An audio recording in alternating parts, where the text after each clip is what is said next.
मार्च 10 तारिख में मयूरभंज जिलापाल ऑफिस घेरिब कांग्रेस।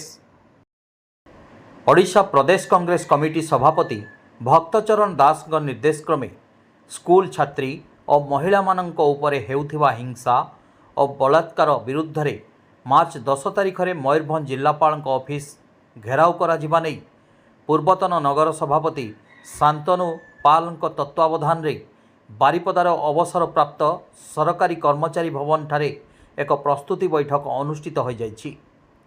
आयोजित यह बैठक में प्रदेश कांग्रेस कमिटी तरफरु नियुक्ति पाइथिबा मयूरभंज जिला पूर्व पर्यवेक्षक सुदर्शन दास मुख्य अतिथि भावे जगदेई बैठक को संबोधित करथिले। तेबे गत निर्वाचन में प्रार्थी होइथिबा विधायक प्रार्थी और वरिष्ठ युव छात्र कांग्रेस कर्मी माने किभली 10 तारिख में जिलापाल कार्यालय सम्मुख में विक्षोभ प्रदर्शन करेंगे एवं कौन आभिमुख्य रहिबो से नहीं उक्त बैठक में विस्तृत आलोचना करा जायथिला।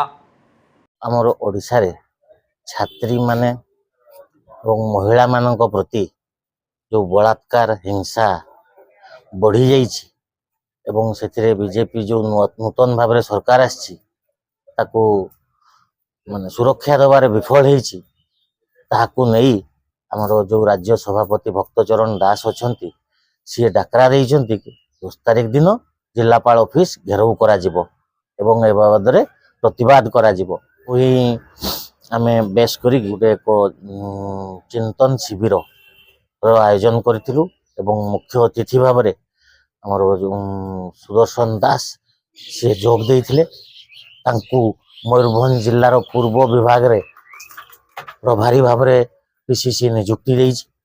तेणु आमे सेही तांको सहित आज प्रस्तुति बैठक ताहा आयोजन करथिलु एवं जो आगामी 10 तारिख मार्च 10 तारिख दिन जिलापाल ऑफिस घेराव होबो ता पई समय निर्धारण हेतिला।